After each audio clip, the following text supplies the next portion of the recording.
Donga visioner panglimbang 5 menit dina Rebo Pahing tanggal 4 Juni taun 2020 kapetik saka Injil Yohanes bab 17 ayat 20 tekan ayat 26.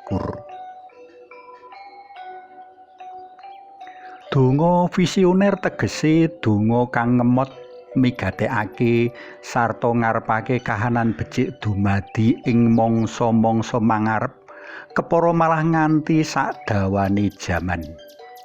Manut pamawasku utawa saora-orane manut pengalamanku, ora akeh kepara langka wong visioner anggone ndedonga.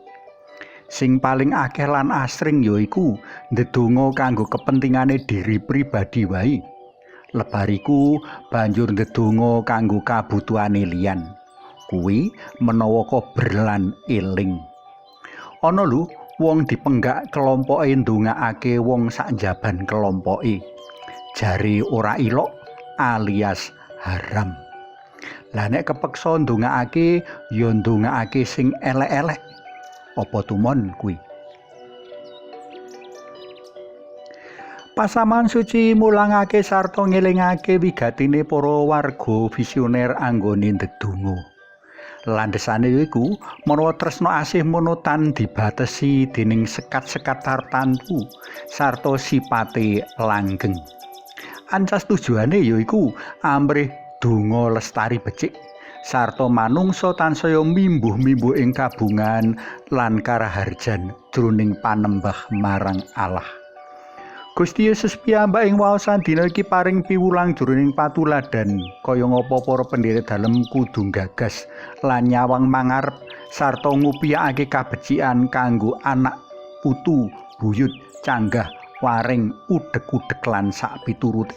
Kepara nganti menyang turun-turun kang durung gontho. Sarene manungsa mono winates dene umur jagat saisine luwih dawa tinimbang manungsa. Mula manungsa ndedonga masrahake kalestarane jagat saisine mligine para manungsa, mligine meneh warga pasaman suci dalem Gusti marang pangreksane pribadi kang kejaba maha kuwasa nanging uga maha lestari Gusti Allah piyambak. Kanggo pasaman-pasaman suci ing saindenging jagat kang jaman semono durung gontho Gusti ndedonga mengkene. Nanging mboten namung tetiyang menika kemawon ingkang kula sesuwunaken nanging ugi sanesipun ingkang margi pamartosipun sabda badhe sami pitados dhateng kula. Mugi sedaya manunggal dados tunggal kados dene sampeyan dalem Duh Rama nunggil kalian kula lan kula nunggil kalian Rama. Panyawijining Gusti kalawan kawula lan kawula kalawan Gusti kang ndadekake donya sarta pasaman dalem tetep lestari lan tuwuh ngrembaka. Para tresna pelem kinasih, kita kudu muji syukur mring Gusti Allah jalaran saka donga-donga dalem kang visioner pasaman suci rumatah lumengser tumeka saiki ing papan kita dewi-dewi.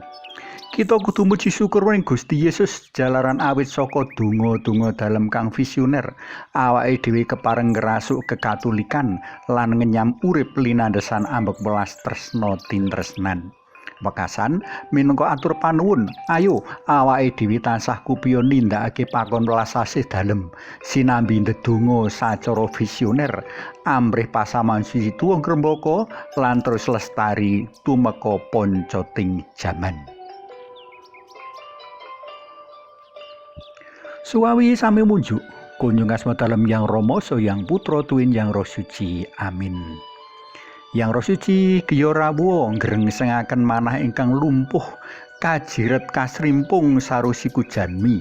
Margi kuwaos dalam agung tangi gregah babar tresna. Mugi linurna Yang Rama Yang Putra tuwin Yang Roh Suci kados sing mlebuka sakmenika sarta salami-laminipun. Amin. Kunjung asma dalem Yang Rama so Yang Putra tuwin Yang Roh Suci. Amin.